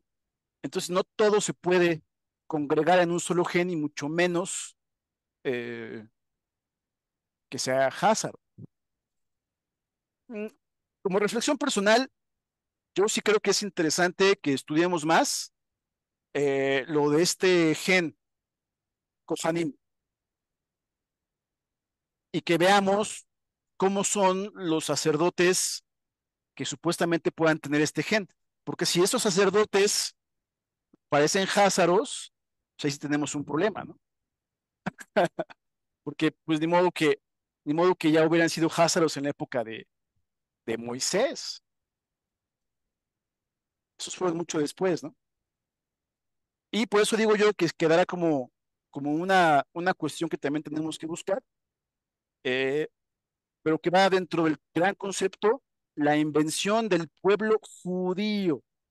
El pueblo judío. Entonces, lo que está diciendo aquí el autor, lo que está diciendo el autor es los estudios universitarios han estado, eh, pues han sido de algún modo acoplados para demostrar una conclusión, para demostrar una conclusión a priori, ¿sí me explico? Para demostrar una conclusión teledirigida, como si todas las pruebas estuviesen ya enfocadas a demostrar una conclusión en vez de que a partir de los datos se llegue a una conclusión. ¿Sí me estoy dando a entender? Eso es muy importante. No, Ofelia, no me di a entender. Es como si yo digo, bueno, voy a hacer todo lo posible para demostrar que, no sé, que Moisés fue rubio, ¿no? Y todos mis datos los acomodo para llegar a esa conclusión. Ajá, en vez de partir del hecho de que me vaya a estudiar yo los genes de la época y diga, a la conclusión de mis estudios, pues la genética de Moisés fue a lo mejor, no sé, moreno, por ejemplo, ¿no? Que es justamente la parte política de los estudios científicos, ¿no? Cómo los van modificando para demostrar conclusiones a priori. Las conclusiones siempre tienen que ser a posteriori del experimento. No puedes concluir y después experimentar. Esa es la crítica a esta parte científica, ¿no? Y yo repito, o sea, la verdad es que todas las religiones son respetables, respetabilísimas. Yo no tengo ningún problema en hablar con un judío, un budista, un musulmán, un cristiano ortodoxo, un tolteca aquí en México, ¿no? Un tolteca de la religión de Quetzalcóatl, un budista zen, un hinduista, para nada. O sea, es maravilloso que la especie humana haya alcanzado niveles altos de reflexión cósmica y de comportamiento ético. Y por eso es importante apelar desde Arcadia de México a un ecumenismo. Entonces, eso es lo que grosso modo se puede desprender de este libro. Y si hay algún comentario o pregunta, pues yo quedo atento entonces a ello. ¿Alguien quiere comentar o preguntar algo? Adelante, por favor.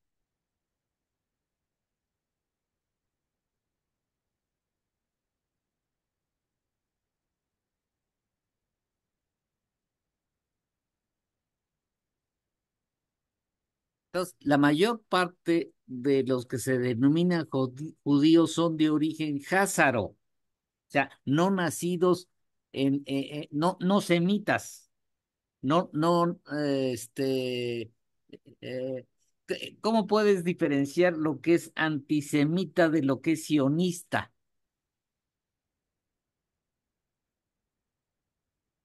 A ver, ¿cómo puedo diferenciar lo que es semita de lo que es sionista? Ujú. Bueno, es que hay semitas que son también sionistas, ¿no?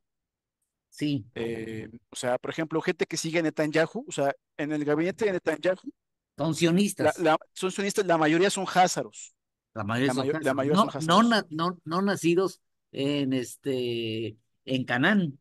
Es correcto, o Palestina. De hecho, Netanyahu es de origen polaco, sus genes son polacos, pero es que ahí está, ¿cómo es que llegaron ahí cómo llegó Netanyahu o la familia de Netanyahu a Israel? Pues fueron los, él te diría que sus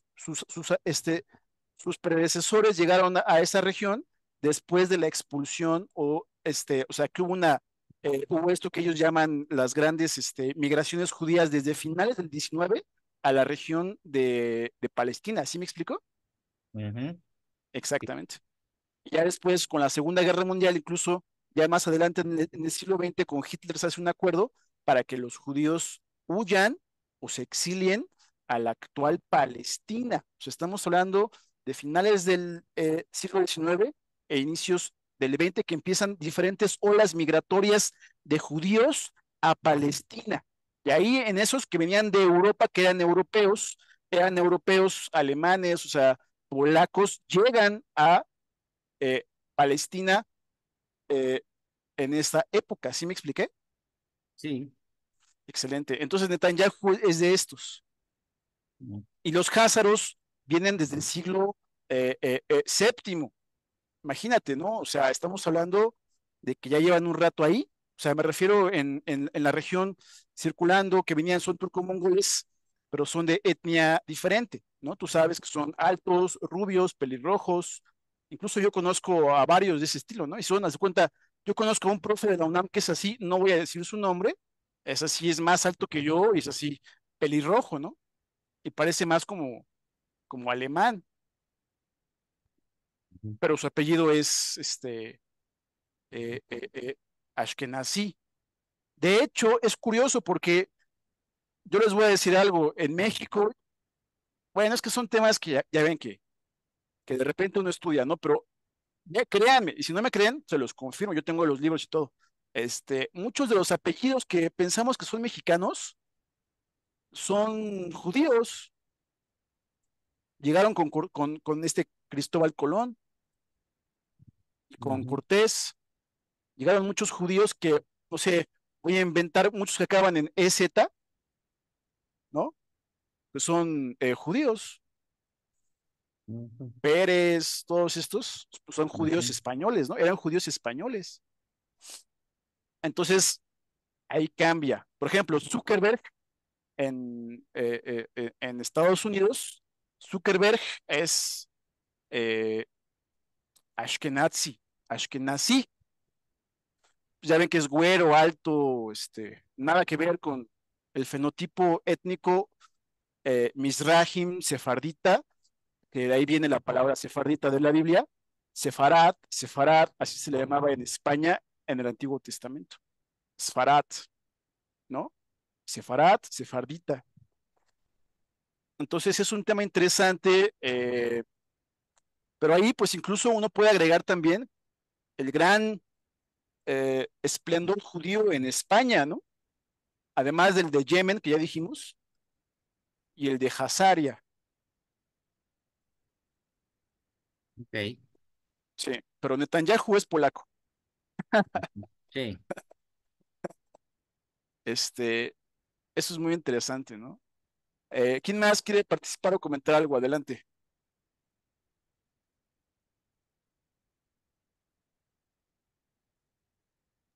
Miguel, a mí me acaba de surgir una duda. A ver, adelante. ¿Cuál sería la diferencia entre Ashkenazis y Házaros? No, no, no hay diferencia, son los mismos. Ah, ok. Ashkenazis se les llama porque luego llegan a Alemania y ahí adquieren el nombre de Ashkenazis, ¿sí? En Alemania. Por ejemplo, muchos de los apellidos que acaban en Baum son Ashkenazis. Eh, ¿cómo estoy pensando uno que acabe en Baum? Este, pues Scheinbaum también, ¿verdad? Ya salió ahí, pero ahí no fue por referencia a la presidenta, conste, conste. Ahí estaba pensando yo en los pensadores alemanes, del siglo XIX. Pero sí, los que acaban en Baum. Baum en alemán quiere decir árbol. Los que acaban en Berg en alemán quiere decir montaña.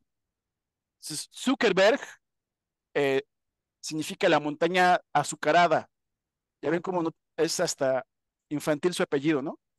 Y muchos que acaban en Baum también son así del estilo, ¿no? A ver, ¿quién más? Alguien me escribió acá. Meneses. Ah, mira, Meneses también es de origen judío, ¿no? Sefardita, ¿no? Órale. Y yo aquí hablando mal de los judíos. Perdón, Ofelia. Ah, es cierto. No, pues incluso Sánchez, ¿no? Mi apellido también es de origen, supuestamente. Eso la verdad, pues es irrelevante porque lo importante es otro aspecto, ¿no? O sea, el aspecto ético, social. Y la verdad es que si a ese nos vamos, pues los persas incluso le han dado mucho más esplendor a la cultura humana, ¿no? Los persas que son los arios, ¿no? Son fantásticos. De hecho, de ahí viene el nombre de Irán. Irán viene de la palabra ario. O sea, Irán quiere decir los arios. Dice Ofelia, cuando me entré casi me lo cambio.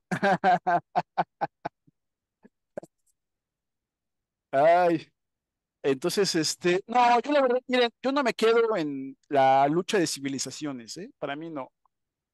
Eso no, eso para mí no es indicativo de ningún tipo de civilización. Para mí la civilización es el concepto de la noósfera de Bernatsky, ¿se acuerdan, no? La noósfera.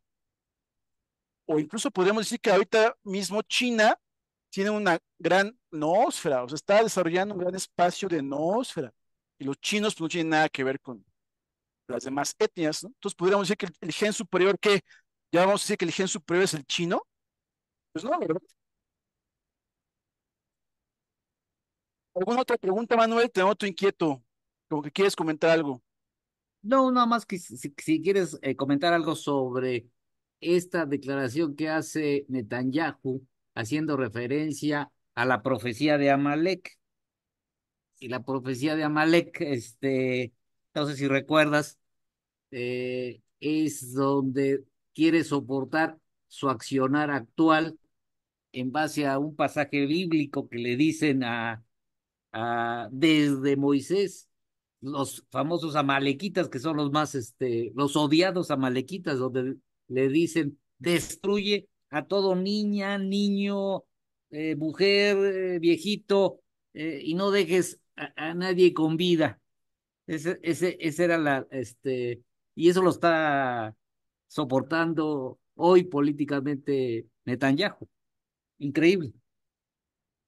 Claro, bueno, ese es un tema, yo diría, pues que sí, es un tema muy, muy complejo el de las profecías. Eh, pues, ¿qué te digo? Pues se me hace a mí una O sea, la verdad es que sí me la podría pasar hablando horas de ese tema. No lo voy a hacer porque pues es una interpretación, digamos, como muy a modo de textos. Lo mismo se puede decir de las famosas profecías dentro del catolicismo, de una vertiente del catolicismo, ¿no? O sea, hablo de la parucía, ¿no? O sea, de la supuesta segunda llegada de Cristo, ¿no? Entonces yo estaba pensando, bueno, suponiendo que ahorita Cristo regresara, suponiendo y que regresara al monte de Sión, como se dice, pues eso sería como una especie de renacimiento de la Iglesia Católica, ¿no?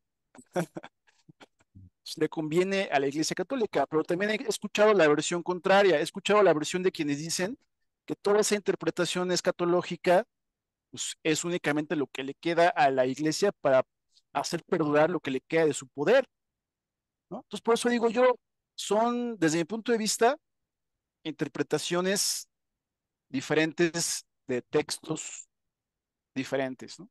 Entonces, uno siempre va a encontrar la interpretación que quiera. Por ejemplo, para que veas cómo sí conozco el tema. Por ejemplo, no es lo mismo la interpretación que hacen los escatólogos católicos de la Biblia que la que hacen los escatólogos protestantes. Son muy diferentes en cuanto a su definición. Yo ya estudié las dos. O sea, unos dicen el anticristo es una persona, o va a ser A o va a ser B, y son diferentes. Entonces, por eso digo yo, y siempre encuentran una imagen, un versículo que habla de A, B, C y le dan este, interpretaciones.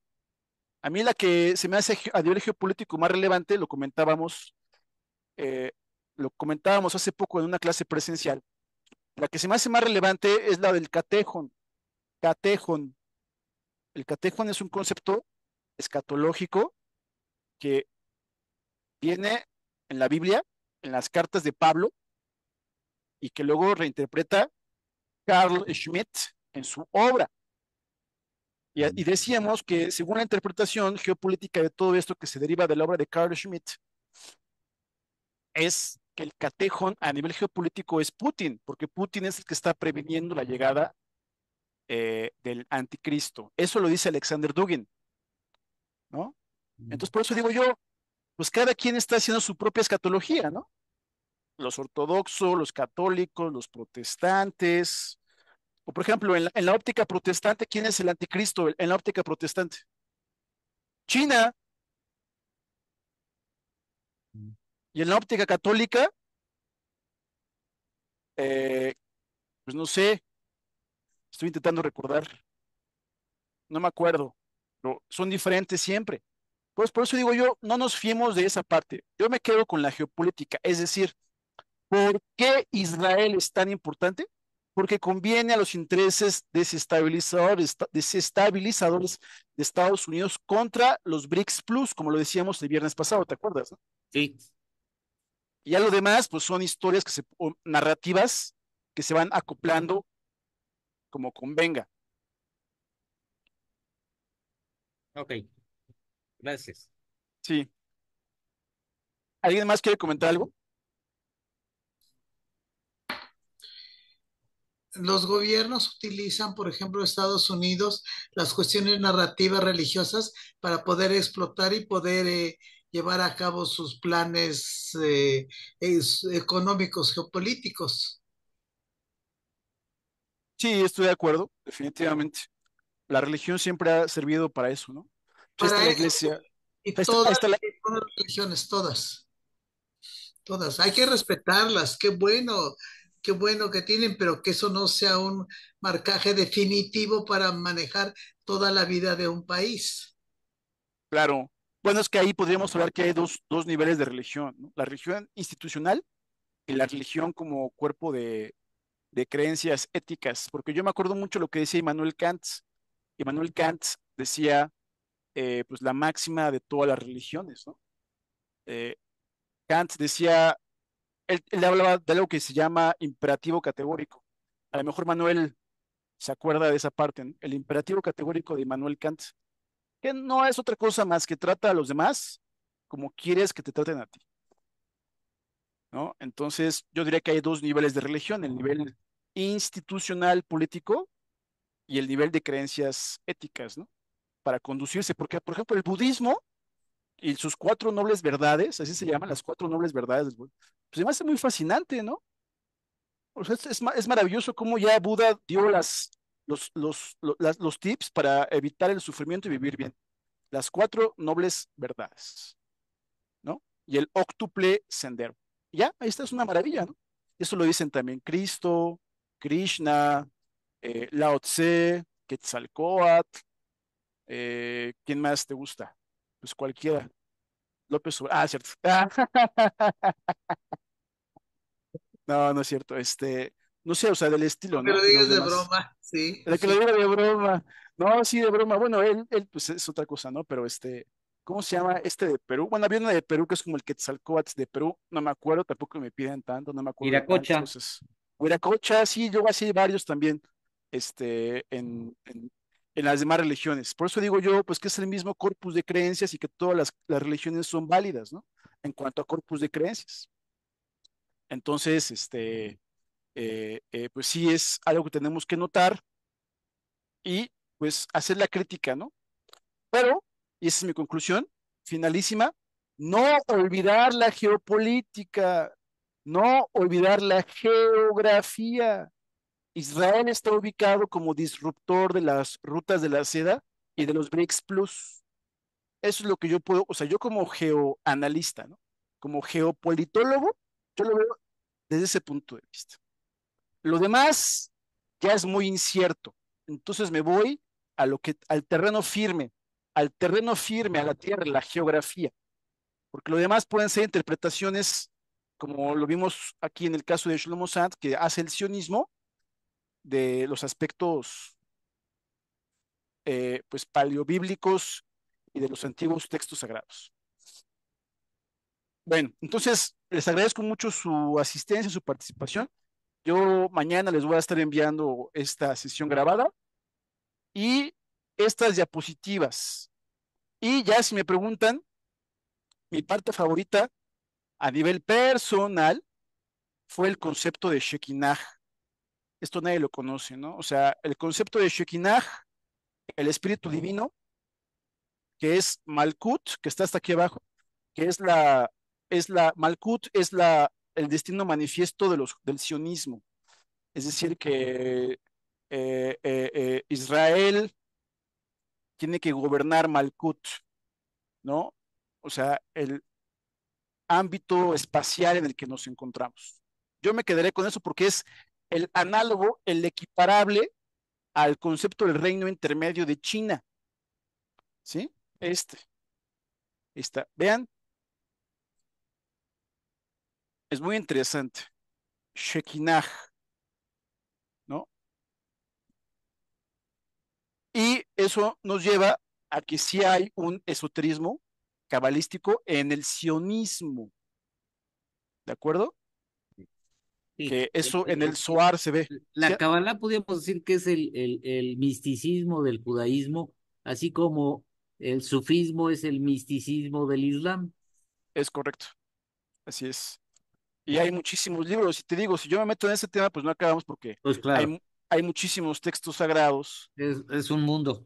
No, pues es toda una vida de estudio. Nos volveríamos rabinos, Claro, claro. rabinos aztecas. Pero vean, Sí. esto está en el Zohar, y el Zohar es un libro totote como de 20 tomos. Pues, imagínense, de 20 tomos, ¿no? Ahora que si los alumnos me pagan, yo lo leo. Ah, muy Se los bien, explico, el SWAR explicado. muy No, bien. bueno, es que sí son temas complejísimos y fascinantes. Y yo me quedo también con esa moraleja literaria. Mucho de todo esto ya está en Borges, porque es una epopeya. O sea, lo que yo observo en el sionismo es como la implementación política de una epopeya literaria, ¿sí? Y fui redundante porque una epopeya pues ya es literatura.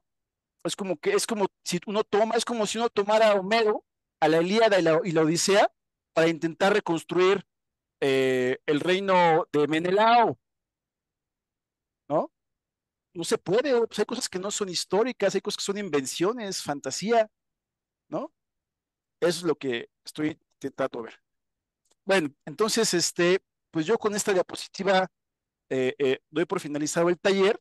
Se quedará pendiente para otras ocasiones, pero sí hay que recordar esto. Vamos a profundizar más adelante en este aspecto de la geopolítica esotérica, del sionismo, que tiene que ver con pues la cábala, pero a nivel político. Si no, imagínense, aquí vamos a acabar fundando una secta geopolítica. Muy Bueno, bien. entonces les agradezco mucho su asistencia y como siempre queda a sus órdenes y que nos estemos encontrando muy pronto. Hasta luego. Gracias, buenas noches, hasta luego. Hasta luego. Buenas noches. Hasta luego.